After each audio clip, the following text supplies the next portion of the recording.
Let me give you a few practical suggestions. These are growing out of my life and out of my reading of the Bible. Just 3 brief practical suggestions, because we're not doing as well as we should. Now, suggestion number 1 in your life of prayer for 2009. Set aside a time and a place each day, and don't leave it to chance. Set aside a time and a place each day, and don't leave it to chance. The devil defeats most praying before it happens because we didn't make a plan. If you don't plan, believe me, I have been at this a long time, and the devil hates me and my prayer life like you wouldn't believe how many good things keep me from praying. Not sin. Sin does not keep me from praying. Righteousness keeps me from praying. Answering holy emails and other holy things. And just checking out one more piece of relevant news to pray about at whatever news service you click on. It's not evil that keeps us from praying. It's good things, and He is shrewd to the bottom. So, pick a place and pick a time and show up. Number 2, I suggest that you combine your praying with reading the Bible, and that you take what you read in the Bible and you turn it into prayer. Because your brain, if it's a typical human brain, will have a very hard time holding a train of thought while you pray with no help from the Bible. Try it for just 10 minutes without your brain flipping out onto the dust you see on the Venetian blinds. Just try it. He is wicked in His goodness. It needs to be dusted. Wouldn't be sin to get up and dust it. Would it? Use the Bible and turn the Bible into prayer. Read, pray, read, pray, read, pray, read, pray, as long as you want to or can. That's number 2. Number 3, I suggest that you pray in concentric circles. You can either pray from the outside in or the inside out. And what I mean by concentric circles is, I'm the most needy spiritual person I know. At least I know my sins better than I know anybody else's. So I pray about me a lot. Have mercy upon me. Convict me. Kill me. Change me. Guard me. Humble me. Destroy those aspects of me. I pray about me a lot because of how sinful I am. And then you move out from me to my family. Pray about Noel. Pray about Talitha. All my sons, all my daughters-in-law, all my grandchildren. That's another circle. Then I move out from there to the staff. I can name the staff and the elders. And then I move out to you, the church. And then I move out from there to the wider movement of Christ around the world, our missionaries and the whole global cause of Christ. And I move out from there to the political, historical arena of the world. I generally don't pray about galaxies or anything like that, but my universe, as far as prayer goes, stops pretty much at the planet. I don't pray for the devil or angels. I don't see any reason for doing it in the Bible. So, or you could go the other direction, move from the outside in, just whatever. And at every one of those concentric circles, if you wonder, why don't you put God at the middle? It's because He's in every circle. And the main point of every circle is, hallowed be Thy name. Thy kingdom come, Thy will be done. And only then do you get to, give me some bread today. 3 big, massive, your name hallowed, your kingdom arriving, your will on the planet done the way it's done in heaven and in my life. Those are in every circle. That's why He's not anywhere in the concentric circles. So those are my 3 suggestions.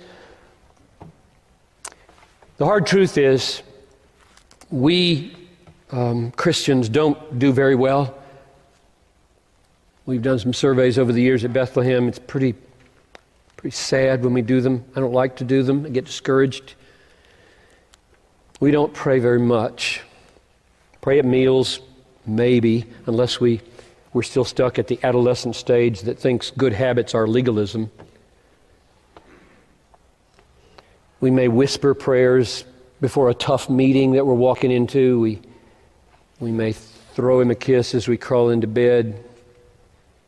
But we don't set aside significant, regular, daily, disciplined time to pray in those ways much. And we don't think it's worth it to meet with others to pray, by and large.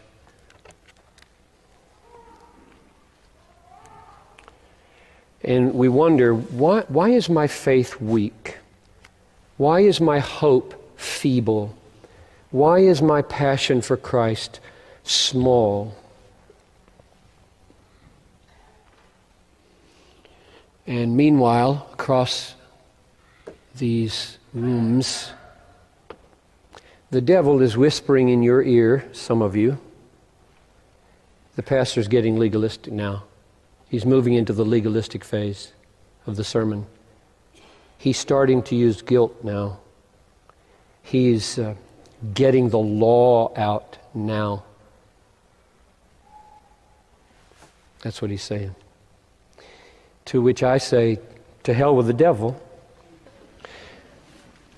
and all of his destructive lies. Be free,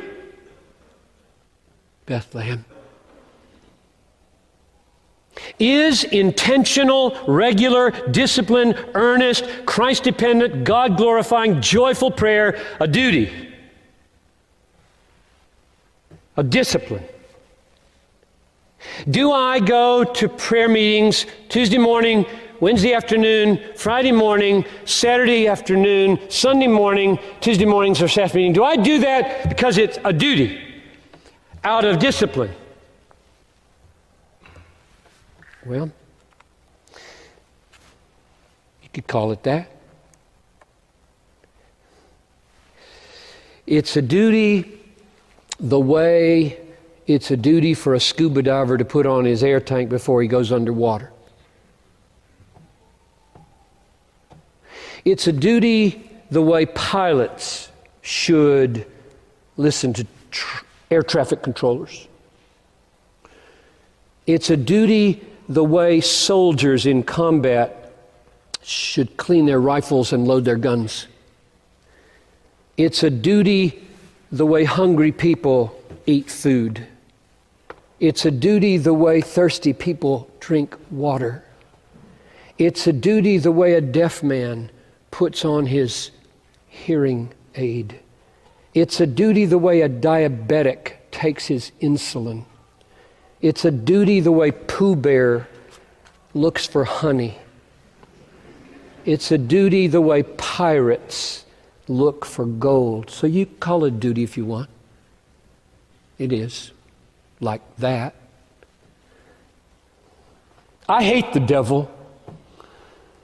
I hate the way he is killing some of you by persuading you it's legalistic to do regular, set-aside, disciplined praying. I hate the devil and the way he's killing you.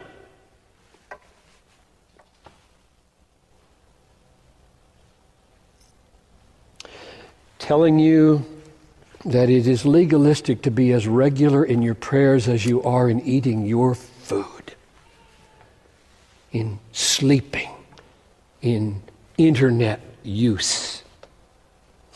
Oh, we struggle with those, don't we? Legalistic to eat 3 times a day. I think it is. Sleep every night, for goodness sakes. Mix it up.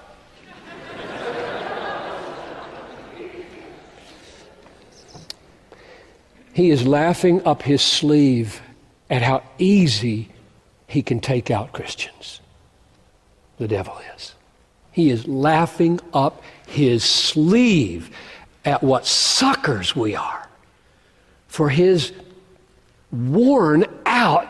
This is legalism. You should just look at him and say, I'm older than that. I'm not in 5th grade anymore. I've grown up a little bit. Get out of my life. I've got work to do because I am a sinner in desperate need of talking to my King every day. And my sin inclines me to leave it over and over. If I don't set a time and a place, I'm a goner. Let's talk to the devil. Give him some information. He might leave you alone for a while. Probably not. Folks, God has given us means of grace. You know that phrase?